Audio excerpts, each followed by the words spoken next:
Hey everybody, Kevin here at Brown's Homestead Harvest House, and today is light off. It's been like a couple weeks, but we're gonna light off the wood cook stove down in the butcher shop. I scraped this and gave it a light sanding to get the rust off, and we're gonna oil this up and cure the season the top as it's going. If Shelly will come over here, what we did is put a little bit of paper, and this is the firebox, and all this stuff comes off. You know, that's the firebox. And I'll light off, and the flue gas will go this way, and I have this damper right here closed or open, so the flue gas doesn't go this way and down alongside of the oven. It'll go straight right across the front and up and out the chimney, okay, out the pipe. When you close this, it directs the flue gas across the top of the oven, down this side, underneath the oven, and then back up and then out. So when you're cooking on one of these wood cook stoves, your temperature inside your firebox, or I'm not your firebox, your oven is going to differ from side to side. So you're constantly kind of turning things and checking things and doing that stuff. But for right now, all we're doing is the initial light off, so we can check for air egress or air ingress, smoke or whatever. Make sure we're good and we're not going to light the valley on fire. We did get rain yesterday, so things are soggy. We're good to go. I checked inside here for light ingress, for like seams and cracks, you know, so where you get a lot of air into it. And it's pretty, the firebox is pretty tight. Besides the inlet dampers, the outlet dampers, and a couple on the back, it's pretty tight. I didn't see any light coming in anywhere. So on that note, I'm gonna light a match, light this off. It is gonna get a little smoky right here because it has to start warming up the flue gas. Some people will get their torch and to warm it up to get your draft going up there. I'm not gonna do that because I want to see how everything reacts from primitive startup, okay? Make it a little smoky, may not. I used to do this for a living. Boiler operations and stuff with fireboxes and all this stuff. So we'll see if I lost my touch. I think I can control it pretty well, so we'll see. So here we go. Old school, light anywhere matches. See if I can get on the first one. That was pretty good. All right, here we go.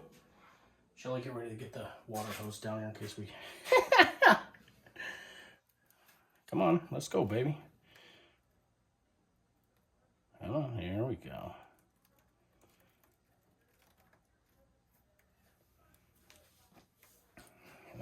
It'll catch. So now, if I can get the draft, right, because we're open, see if I can get it pulling across here. See, it's already starting to go that way. The smoke. See how it's going? I don't know if you can see it on that. See how it wants to come up here? But see, it's already starting to draft that way because we're pulling it that way. We may go a little positive on the box here.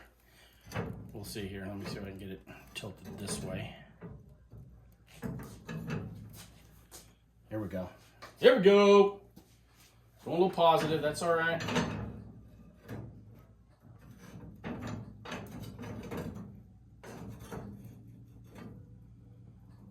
That's what I wanted to see because we got to warm up all the chimney flue gas out the wall and up about 6 feet. So it'll get, see, get over here. See how it's starting to pull now? Now we're getting flames right here. So that's kind of cool. And now we're going to start sizzling off everywhere. I have a fire extinguisher and a bucket of water right here.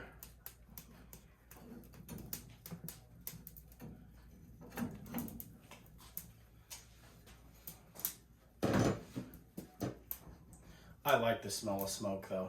What I didn't like is when the boilers would go positive because it was a waste of energy facility and it was garbage we were burning. Some of that stuff stunk, but wood, beautiful. Hear that crackling? Now some people will put an inline damper here, a little butterfly damper.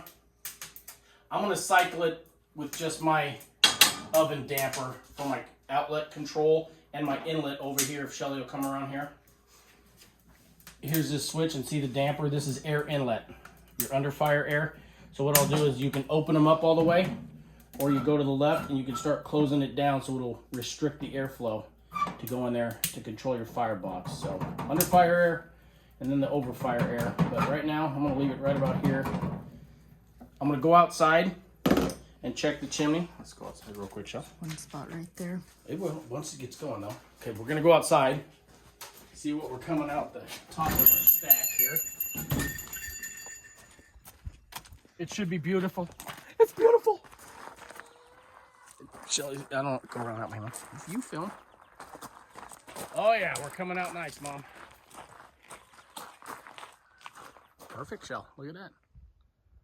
And look, there's nothing, no smoke seaming out on the pipe seams. I put a high temp aluminum tape on there on each seam and around some stuff, so it's sealed up pretty stinking tight. So once we achieve our draft, which it looks like it's doing pretty good now, we'll start adding some bigger wood in there and get the firebox at a nice simmer, and we'll season off the top of the grill. So let's go back inside real quick.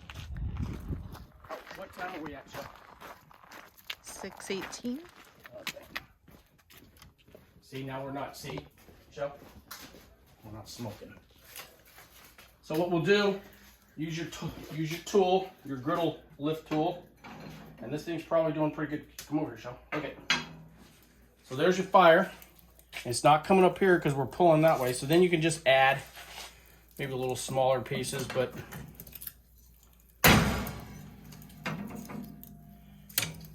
about this size. Back off just a little. So there we go. There we go. And you just start adding pieces. Make sure when you're doing this, you grab that hot griddle with your bare hand instead of using your tool. That'll wake you up in the morning. See, it's still barely smoking here, but once we get going, should be good. So you just start, and here, show them these, show. You start off with just little pieces for this, and you can graduate up to bigger pieces, which is what we normally use for about kindling inside the house, you know, and stuff like this. You know, some people may put massive logs in there. I ain't doing that, but there's two ways you can enter. Show how thick they are. They're about 2x2s type. You can also interdict your wood through this door and put them in that way. I don't want to do that. And this is your ash box right there, so ashes or sticks will fall down there. Close that up, but that's about it. If I have to open this up more, I can just do that, and this log should just slide in like that. Same with this one. We'll probably cut them down a little bit. These are like 18 inches, and go a little smaller. Then you just put your back on. Boom. Isn't that beautiful? Look at that. And there's no smoke billowing all up in here and crap because our draft is achieved. We're good to go. I can control it on the over here. I want to cut my fire down just a tittle it. Close these dampers that way, and you just get little slits of air on these 6. I can control the outlet with this one here, which is what I'm going to do. If you go all the way to the left, it closes it off like I said, so we're almost 3/4 of the way to the right, so we're getting a good draft out there. I can cut this back just a tittle it more, and it'll start directing some of the heat around the oven. So hey, that'll be this video. I just wanted to do the light off. Looking pretty good. We'll monitor it for next couple hours, and then we'll come back and I'm going to film doing this, which is we're going to let it cool down, and then I'll put some oil on it and clean it again. So next video, I don't know why I'm hunkered over. Thanks for tuning in. Have a great day.